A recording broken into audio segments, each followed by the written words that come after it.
Thank you everybody for coming here on such short notice on a Friday.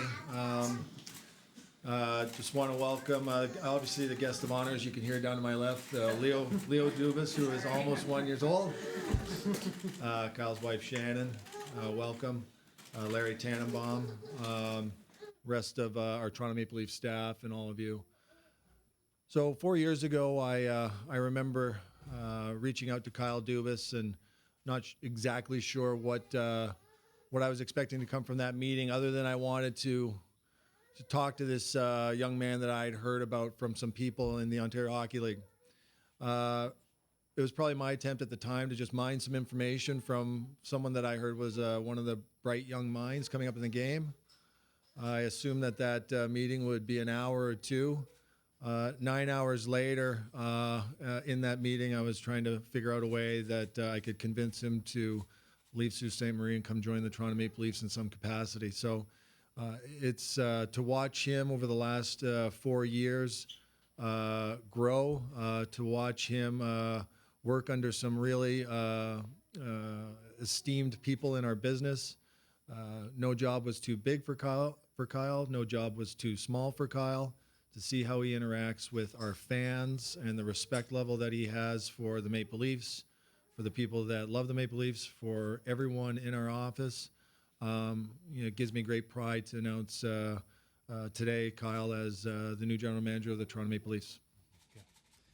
Thank you, Brendan. I'd just like to begin by stating that I'm very fortunate and lucky to be here, and just would like to take the time to kind of go through the people or the organizations that have helped me along this path, and that have helped me to be lucky along the way and to accrue such fortune.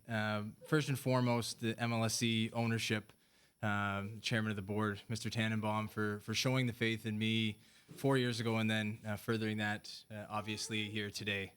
In addition, obviously, Brendan, as the president of our club, and everything that he's done for the organization and for me, it's greatly appreciated, and I'm looking forward to continuing to work closely with Brendan. Peter Miller, our chief legal officer, for helping to put all this together in short order the last couple of days. And I obviously wouldn't be here if it weren't for the Sault Ste. Marie Greyhounds. They gave me an opportunity when I was 11 years old to begin working in hockey every day. Dave Torrey and Mike McFarland gave me an opportunity with the same organization when I was 17 to begin scouting for the team. And then when I was 25 years old, the ownership, led by the late Dr. Lulu Kenda, gave me the opportunity to become the general manager of that organization. And that's, for me, a source of great pride. There are a number of people there from day one that I'd like to recognize that helped turn that program around. Wes Clark, Victor Carnero, Chris Rock, John McGarr, and Nick Delapenta were the people there from the first day that helped us move that program forward. And we've got a big game in Sault Ste. Marie tonight in the OHL final that we look to get this done and get to watch, which would be great. The people that I've worked with every day here for the last 3 years on a very, very close basis, the player development staff led by Scott Pellerin, and the Toronto Marlies staff, and our research and development crew led by Daryl Metcalf. The Marlies, I'd be remiss not to mention the efforts of the players throughout the last number of years. They're the ones in the end that go on and play. The whole job, I think, is to support and give the players the proper resources to have the success that they can. The atmosphere that's created here by the MLSE executive and our staff at this company, it's a great company to work for and people to work with. And that, for me, is excited. They do a great job in providing tremendous resources for our whole organization through the work that they do in the community, and of course here at Air Canada Centre. And it's very exciting for me to be able to work with that crew. Maple Leaf fans, since my wife and I arrived here in Toronto, we came from a community that was very hockey mad in Sault Ste. Marie, where the Greyhounds were the only thing to Toronto. Where it doesn't need my justification for how important the Maple Leafs are in the community and the importance of the team to the people of Toronto. And from day one, it's been a very welcoming, very positive fan base, and has made our lives very, very easy. So we're very excited to continue to work in this community. It's been great. For me, two people in particular I'd like to mention. Sheldon Keefe, he and I have worked together for the last 6 years in a manager and coach relationship, and I think my partnership with him and relationship with him has really helped me to grow as a manager, and he's obviously done a great job coaching and is a very bright young coach. Lou Lamorello. Lou has been an unbelievable mentor and resource for me. Forget about all the hockey stuff, which I could sit here forever and talk about, how important he's been for me and growing from being really a young person when I came and started here 4 years ago that had only worked in the OHL to developing to this point today. And especially in the last couple years, my relationship with Lou has grown to more than just an assistant general manager type relationship. He's really been an unbelievable mentor to me, not just in how to handle the hockey operation, handle the players, handle the coaching staff, how to handle agents and the ins and outs of the general manager job. But I think more importantly, what I've learned from Lou is how to handle people and how to treat people's families, and the way that he treated my family and my wife and our young guy throughout has been remarkable, and I'll look to carry that forward. I told him I wouldn't say too many nice things about him because he didn't want me to ruin his reputation. So, so we'll leave it at that with Lou. But I'm very thankful for Lou, and he'll always be and I know we have a little bit of difference in our age, but he'll always be a great friend and mentor and advisor to me, and I'm very excited to work with him moving ahead. And then lastly, my wife Shannon, she's the most unbelievable partner, supportive person someone could ask for, and she's only better as a mother than she is as a partner, where she's an unbelievable, loving, caring mother to our young guy. So thank you. I love you. The road ahead with the Maple Leafs. I think when Mike arrived here, he gave a soundbite that's lived on, which was that there was going to be pain, and there was. And in the last couple of years, I think under Lou's stewardship and guidance, and the team has transformed its atmosphere. It's transformed the narrative around the team. The way that people behave, the standard of what it is to be a Maple Leaf has transformed thanks to Lou. And now we enter into another part of our journey, which is to reach our ultimate goal of contending perennially to be fighting at this time for the Stanley Cup instead of sitting here. Over the past 4 seasons, there's been a major transformation in our franchise, thanks to the work of Lou, Mike and his staff, Mark Hunter and his staff, Brandon Pridham in our office, and so on and so forth. But the most difficult part of our journey lies ahead. We're in a very difficult division. We knew that firsthand in the first round, and we see the series between Tampa and Boston. There's a number of up-and-coming teams in our division that are only going to get better year in and year out. So at that point, it's up to us to continue to use the great resources we have here at MLSE, but also to be the most resourceful team that we can be, and not just rely on having a lot of resources. And that involves finding inefficiencies when it comes to our tactical deployment, our player development staff, our scouting staff, our sports science staff, and the great staffs that we have there, and also to continue to build our programs properly and to the benefit of our players in sports science and mental wellness and the like. The only way that we're going to move this thing ahead and move it and to reach our potential here as an organization is to do it together. And when I say together, I mean our my fellow management members and Mark Hunter and Brandon Pridham, our coaching staff led by Mike Babcock, our public relations team led by Steve Keogh, our research and development team led by Daryl Metcalf, our medical staff and sports science department led by Jeremy Bettel and Noah Foreman, our equipment staff led by Brian Papineau, our scouting staff on the pro side led by Dave Morrison, including Reed Mitchell, and our business, finance, and logistics team in our office led by Leanne Hederson, Laura Patterson, Megan Arnoldy, Steve Hare, Adam Jansilowitz, and Brad Lynn. It's going to take all of us together to continue to move this thing ahead, and that's the most exciting part of it for me, is that I'm very much looking forward to leading this operation and trying to help the Maple Leafs reach our potential. And that's what we're here for today, is to move this ahead and get going, and I'll take any questions that we have. Thank you, gentlemen. Before we start, just a note, please wait for the microphone. We'll start with Henny. Thank you, Steve. Kyle, congratulations. Thank you. 13 Marley graduates with the big club this season. Why was the Marley so good for you over the course of the last 4 years? Things that maybe we might not have seen that allowed you to hasten the process to get you to where you are Right. today. It's interesting. When I first came here, you have a vision of, You don't want to be trapped in being an American League GM, or you don't really know when you come from major junior. You don't really know what an American League general manager does.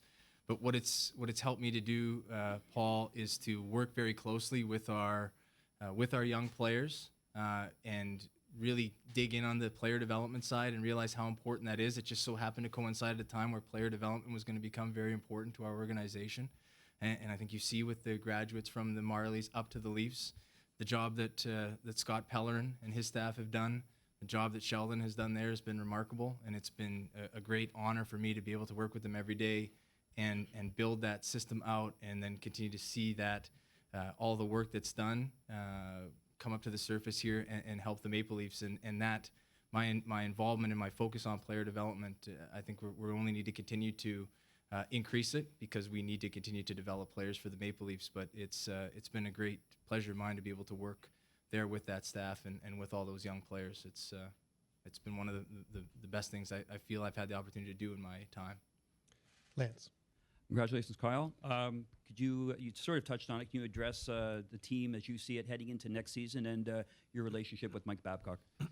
The team, as I see it heading into next season, I think obviously it's a very young group as it is now. We have lots of decisions to make, and we'll take our time and go through our normal off season as any team would. We'll gather in all of our people and do a full analysis of where we're at and as it relates to where we want to go, and we'll do that very thoroughly, and we'll take the proper steps forward. As it relates to Mike, I've worked with Mike the last 3 years here, and I've always had a good relationship with Mike. Very, very good. We talk not only just about hockey, but about all aspects of life, fatherhood, family, and so on and so forth. So I'm excited to get to work with Mike. I think the way that he's perceived is not, in my opinion of him, is that the way that he's perceived is that he's very open to ideas. He's very open to change. He's very open to trying to make the Maple Leafs better, and that's really his only focus. So that's the way that we're going to continue to move it ahead and try to help as best we can, working with each other. Kevin. Kyle, excuse me. How will a Kyle Dubas Maple Leafs team be different from a Lou Lamoriello Maple Leafs team? And that's as open-ended as you want it to be, whether it's like rules around the team and beards or a style of play on the ice sort of thing. The style of play on the ice, I think, is always a partnership between the GM and the coach, and they have to be on the same page. I think as Lou and Mike were, that'll be the same with Mike and myself. We'll sit and discuss the way that we play, analyze it for any ways we want to continue to get better, and obviously until we're sitting in the middle of June at a Stanley Cup press conference, we have a lot of work to do. So that's be our main goal, be to work together and find the way that we're going to continue to move the team ahead. That'll be our only focus. As it pertains to the rules and such, I grew to come to enjoy and like a lot of the rules that Lou put in place. I think as it pertains to some of them, we'll sit as a staff, whether it's myself and Mike, myself and Brendan, and go through everything as we would every year, as we did with Lou every year, and evaluate where we want to move forward and what we want to keep the same. And so it'll be business as usual. Terry. Question for Brendan.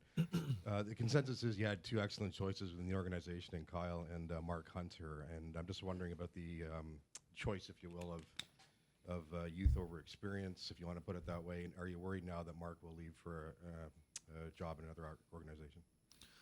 Well, I definitely examined, prospects that were outside of our organization as well. But I also knew that after working here for 4 years, that we had two incredibly qualified people in-house. And I think as I interviewed with Mark and then interviewed with Kyle, I think it was reaffirmed to me that the answer was within our own organization.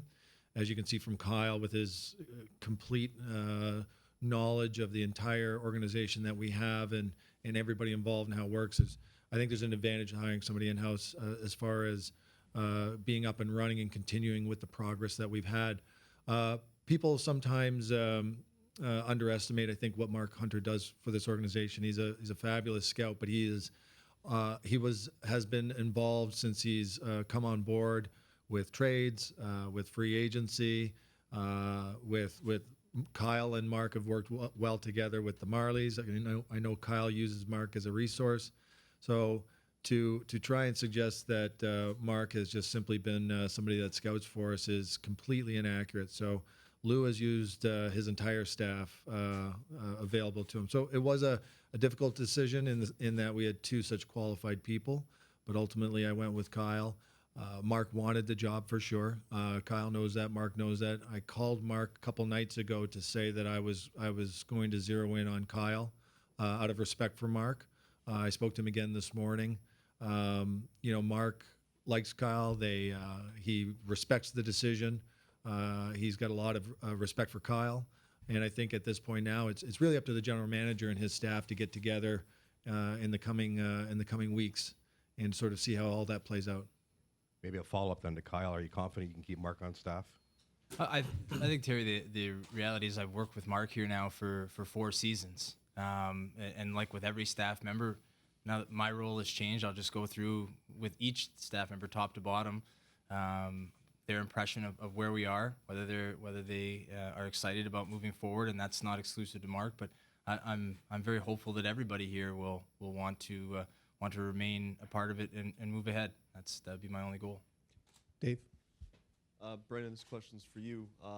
Since you hired Lou 3 years ago, everything has trended upwards and the organization's continued to move in the right direction.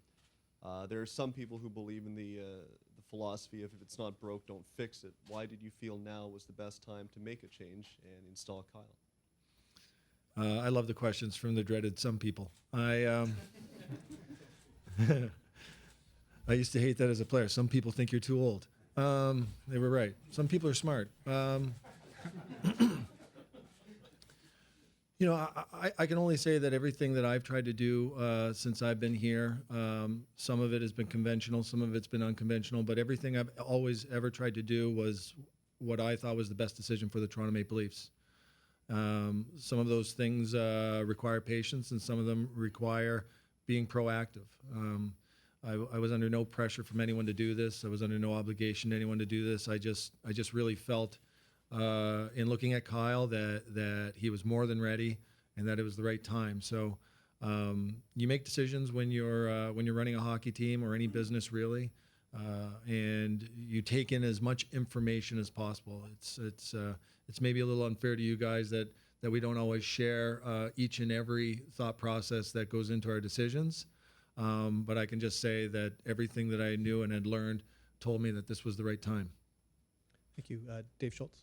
Koshin stole a bit of my thunder here, but Kyle, to get back to the Mark Hunter thing, could you sort of elaborate on how you see your relationship with him, and do you have a definite idea in mind of how he fits into your organization or not? And B, Brendan, given the difference in experience with Kyle and Lou, do you see yourself getting a little more involved in the daily operation of the hockey team or not? Do you want me to go first? Sure. Because I'll forget by the time. I'm a little older. I've already forgotten. No, it's. I think that I don't really see a big difference. I mean, I'm obviously my view of the relationship between president and general manager is to be there to support. I think that that worked well with Lou and I, and Lou was a great communicator with me. We talked every single day. Any sort of news or anything that came across his desk was relayed to me. I think that it'll be the same with Kyle in the respect that we will have a lot of communication. But as far as running the organization, that's Kyle's. Kyle's the general manager, and he's in charge, and I'm there to support him. I don't think that my role necessarily changes, other than when I'm needed, I'm there. And when I'm not needed, I'll be out of his way. And to answer your question, Dave, about my relationship with Mark, in the first year here, the structure was very different. We worked very closely together every day, and the subsequent 3 years, there's been a lot more structure. We still work closely. I try and help and support Mark any way that I can, and vice versa, and leaning on him for Marlies and player development, reporting, and his take on where our players are going. So I said, I think we'll leave here. I'll convene with everybody on staff and then we'll begin to chart our course forward for sure in terms of utilizing what everyone's best strengths are to best help the organization. That'll be the only goal. Chris. Question for Brandon. In the 4 years since Kyle came on, what has strengthened your conviction that he would succeed or thrive in this role? Well, I've just watched I've watched him from day one. Like I said, take on a lot of different roles. Again, no job was too big, no job was too small. Kyle was very helpful to other departments, and yet it never ever took away from whatever task he was given. We've set out with him as his number one priority with the Toronto Marlies is to be a feeder to the Toronto Maple Leafs. And secondly, after the development issue is we want them to win.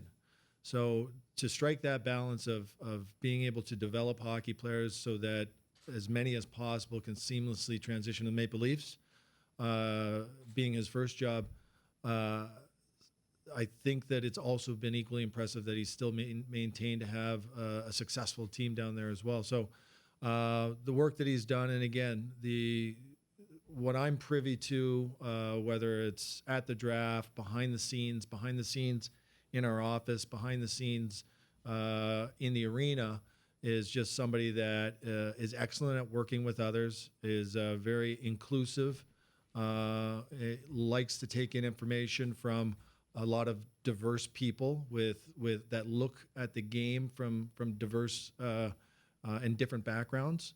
And then he is very good at taking all that information and coming to what I think are good judgments and good decisions. Dave, last question. Kyle, this question's for you.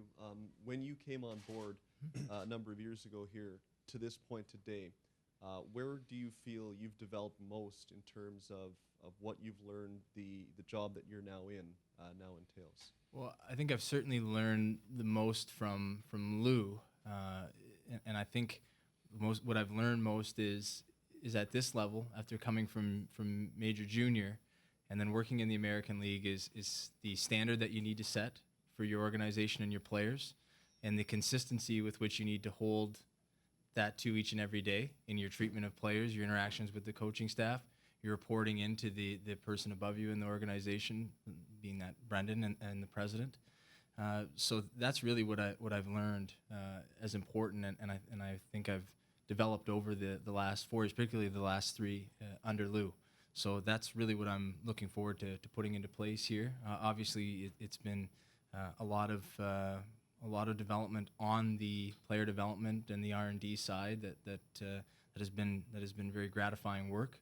But I think the keys are in the actual managing, which is what I've learned from Lou since he came on.